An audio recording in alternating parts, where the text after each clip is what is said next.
कि अगर राहुल जी ने, खड़गे साहब ने हम में विश्वास व्यक्त करके बिहार भेजा है तो मेरी एक ही तमन्ना है और आखिरी तमन्ना है कि 1990 के पहले के कांग्रेस को मुझे स्थापित करना है बिहार में। जो आने वाला 2024 का लोकसभा चुनाव है उसमें कौन कौन सीटें मिलनी है ये भी तय हो जाएगा इस महीने के अंत तक। लेकिन जहां हमको सीट नहीं भी मिले, महागठबंधन का जो भी प्रत्याशी हो, जनता दल यू का हो, राष्ट्रीय जनता दल का हो, कम्युनिस्ट पार्टी का हो, हर एक उम्मीदवार को उसी शक्ति से जिताना है।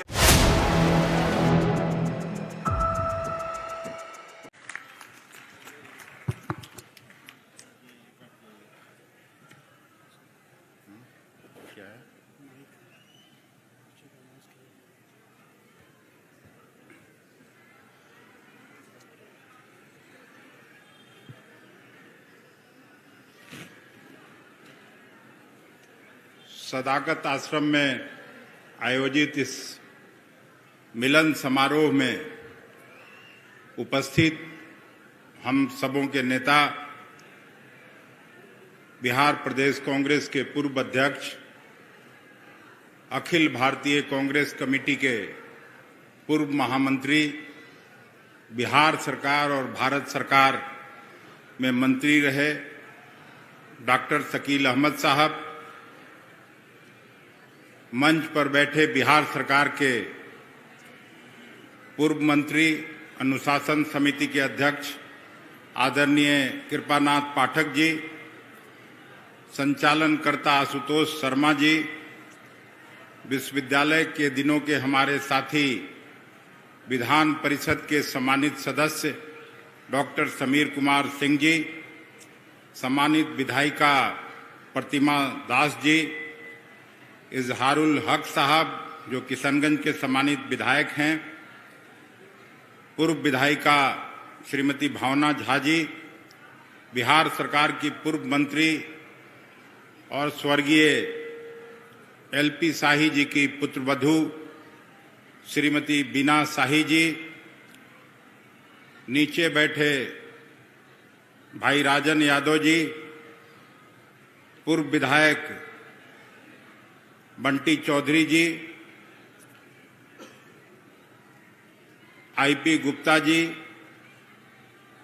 डॉक्टर विनोद शर्मा जी, पूर्व विधायक आदरणीय मुन्ना शाही जी, महिला कांग्रेस की अध्यक्षा सरबत जहां फातिमा जी, युवा कांग्रेस के अध्यक्ष और स्वर्गीय रामदेव बाबू के सुपुत्र छोटे भाई तुल गरीब दास जी, बेगूसराय के कांग्रेस नेता अमरिंदर कुमार सिंह जी, शंकर स्वरूप जी, कांग्रेस पार्टी के वरिष्ठ नेता ब्रजेश पांडे जी, मिन्नत रहमानी जी, ब्रजेश मुन्नन जी और मंच पर बैठे कांग्रेस पार्टी के सभी सम्मानित नेता और कार्यकर्ता साथीगण, आदरणीय पूर्व विधायक हम लोगों के अभिभावक तुल्य नरेंद्र बाबू और इस मिलन समारोह में उपस्थित सभी बुजुर्ग अभिभावकों, नौजवान मित्रों, पत्रकार साथियों, देवियों एवं सज्जनों, डॉक्टर बीके रवि जी के बारे में विस्तार से सभी नेता साथियों ने बताने का काम किया है। पटना विश्वविद्यालय के छात्र रहे, फिर पुलिस सेवा में रहे तमिलनाडु में, और सेवा में रहते हुए यूएन का पुलिस अवार्ड भी इनको मिला, और पुलिस सेवा में कई मेरे भी वहाँ और साथी हैं, मेरे बैचमेट हैं, उनसे मुझे जानकारी मिलती रही जब ये इन्होंने इच्छा जाहिर की कांग्रेस में आने की, तो इन्होंने उत्कृष्ट सेवा करने का काम अपने सर्विस में किया है। और अभी भी 6 महीना तक ये डीजी रह सकते थे, लेकिन कांग्रेस पार्टी के विचारधारा से प्रभावित होके, राहुल जी की 4000 किलोमीटर की यात्रा से प्रभावित होके, आदरणीय खड़गे साहब के नेतृत्व से प्रभावित होके इन्होंने डीजी के पद से त्याग पत्र दिया और कांग्रेस का सिपाही बनना स्वीकार किया।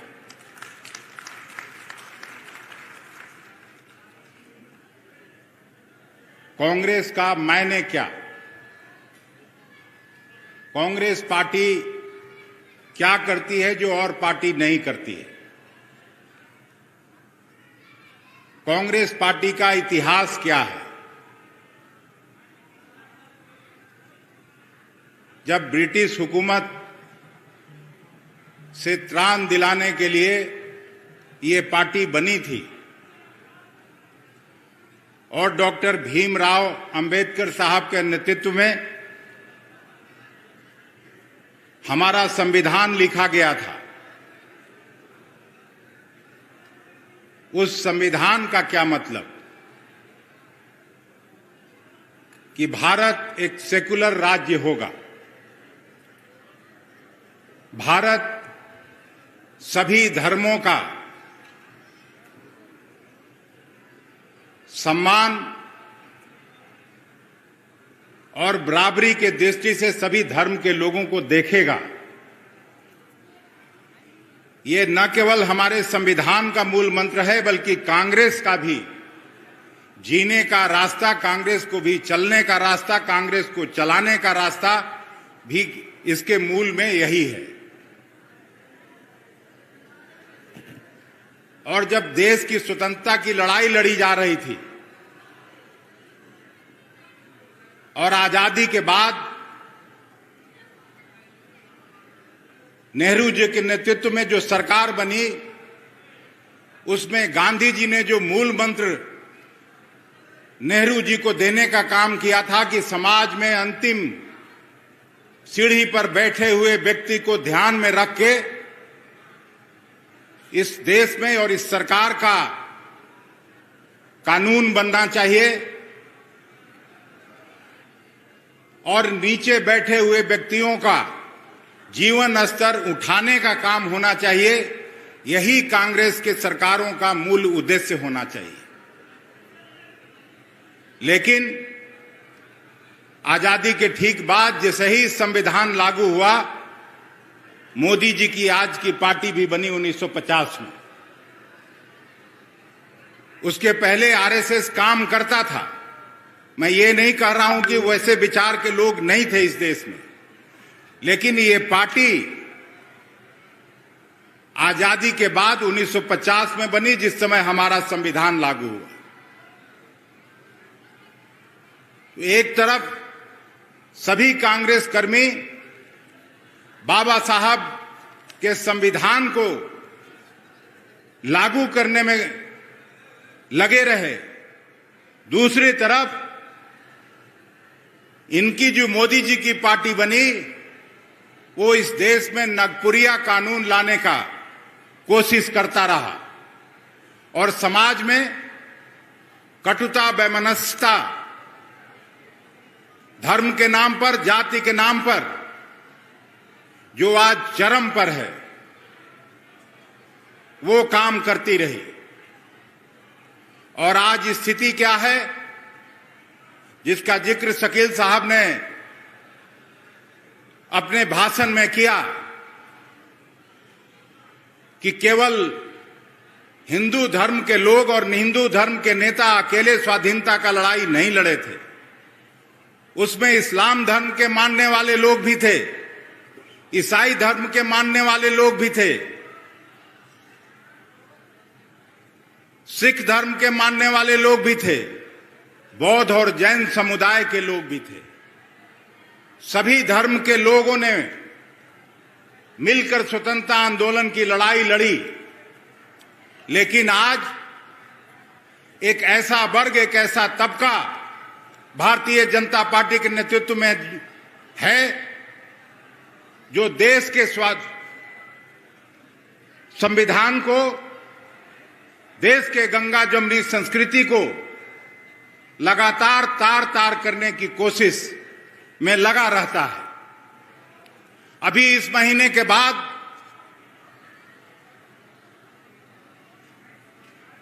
अयोध्या में राम मंदिर का उद्घाटन होने वाला है।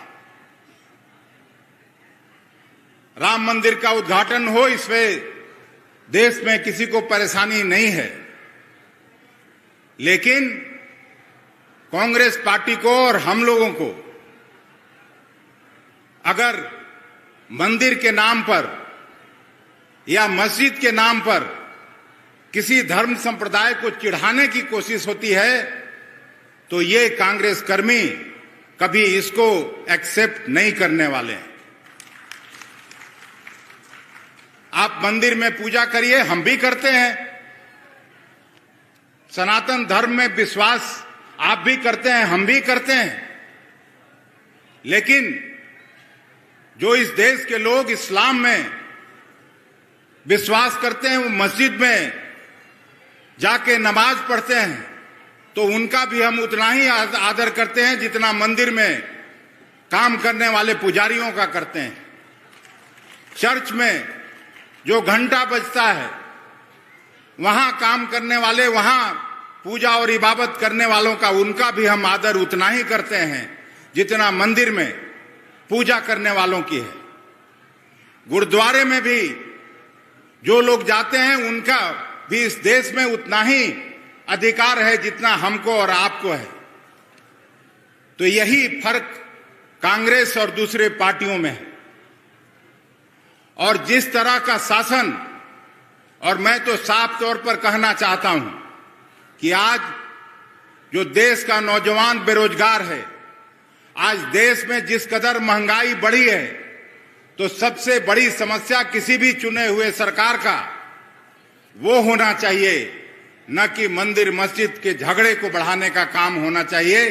तभी जो गांधी जी ने कहा था कि समाज में सबसे पिछले पंक्ति में बैठे हुए व्यक्ति और उसके जीवन स्तर को ऊंचा करने के लिए पॉलिसी बननी चाहिए, और यही सरकार का धर्म होना चाहिए। वो अगर जब तक नहीं करेंगे, तब तक कांग्रेस पार्टी के हमारे पुरखों ने जो आहुति देकर इस देश को स्वतंत्रता दिलाई थी, उस सपना को हम कभी पूरा नहीं कर सकते। इसलिए रवि जी, मैं एक बात आपको जरूर इस मंच से कहना चाहता हूं। आपके पिताजी यहां के विधानसभा में 3-3 बार काम किए, लोकसभा में भी उन्होंने काम किया, लेकिन साथ साथ वो खेत खलिहान, मजदूर, किसान, सबके बीच में काम करते थे। आप एक बड़े ओहदे पर रह के आए हैं, और इसीलिए मैंने कहा कि आप सीधा डीजी पद को छोड़ के और कांग्रेस का सिपाही बनना स्वीकार किया है, और सिपाही बनकर आपको जाके लोगों की सेवा करनी चाहिए। और जिस तरह से नौकरी में रह के आपने अपनी विश्वसनीयता कायम की अपने सर्विस में, उसी तरह गरीब गुरबों के बीच में सेवा करके यहां भी विश्वास हासिल करिए, और तभी सही मायने में सच्चे कांग्रेस कर्मी की भूमिका में आपको लोग देखेगा, आपकी पहचान करेगा, और उसी के हिसाब से आपका सम्मान करेगा। इतना मैं आपको जरूर आश्वस्त करता हूं। समीर जी ने मुझको भी 1 साल पहले की कहानी याद दिला दी। समीर बाबू, मैं पहले दिन जब आया था बापू सभागार में, तो मैं एक ही बात कहा था, और फिर आज उसको दोहरा के मैं अपना वक्तव्य समाप्त करना चाहता हूं कि मेरी कोई पृष्ठभूमि रवि जी की तरह नहीं है कि इनके पिताजी एमएलए एमपी रहे। मेरी पृष्ठभूमि डॉक्टर शकील साहब की तरह भी नहीं रही है, जिनके पिताजी स्वतंत्रता आंदोलन से लेकर विधानसभा और यहां के बड़े नेता के रूप में स्थापित थे श्री बाबू के समय में। नरेंद्र बाबू की तरह भी नहीं है, समीर बाबू की तरह भी नहीं है। मैं एक छोटा कार्यकर्ता की हैसियत से मैं हमसे पहले मेरे घर में कोई मुखिया सरपंच का भी चुनाव नहीं लड़ा। मैं एक किसान का बेटा था और पटना विश्वविद्यालय में पढ़ने आया था और वहीं से एक कार्यकर्ता की हैसियत से सामाजिक जीवन में मेरा प्रवेश हुआ। हम अपने घर के पहले व्यक्ति हैं जो विधानसभा का चुनाव लड़े। हम अपने घर के पहले व्यक्ति हैं जो लोकसभा का चुनाव लड़ा। और मैं आज भी अपने आप को कार्यकर्ता समझता हूं। और उस दिन भी मैंने कहा था कि अगर राहुल जी ने, खड़गे साहब ने हम में विश्वास व्यक्त करके बिहार भेजा है तो मेरी एक ही तमन्ना है और आखिरी तमन्ना है कि 1990 के पहले के कांग्रेस को मुझे स्थापित करना है बिहार में। तभी हमको अपना मन का भाव और अपना हमको संतोष मिलेगा। और हम सभी कार्यकर्ता साथियों से हमेशा हर मंच से यही अपील करते हैं कि कांग्रेस को बूथ लेवल पर, पंचायत लेवल पर, ब्लॉक स्तर पर मजबूत करने का काम करिए। मेरा काम कुछ पिछड़ा हुआ जरूर है। जिला कांग्रेस कमेटी बनी, प्रखंड कांग्रेस कमेटी बनी और 15 दिन के अंदर हम प्रदेश स्तर की भी सारी कमेटियों का भी गठन करने का काम करेंगे। ये हम आपके बीच और इस मंच से कह के जाना चाहता हूं। 2 दिन बाद 1 साल होने वाला है। लेकिन साथ साथ आपसे गुजारिश है कि जो आने वाला 2024 का लोकसभा चुनाव है उसमें कौन कौन सीटें मिलनी है ये भी तय हो जाएगा इस महीने के अंत तक। लेकिन जहां हमको सीट नहीं भी मिले, महागठबंधन का जो भी प्रत्याशी हो, जनता दल यू का हो, राष्ट्रीय जनता दल का हो, कम्युनिस्ट पार्टी का हो, हर एक उम्मीदवार को उसी शक्ति से जिताना है जिस शक्ति से कांग्रेस को उम्मीदवार को जिताने में आप लगिएगा।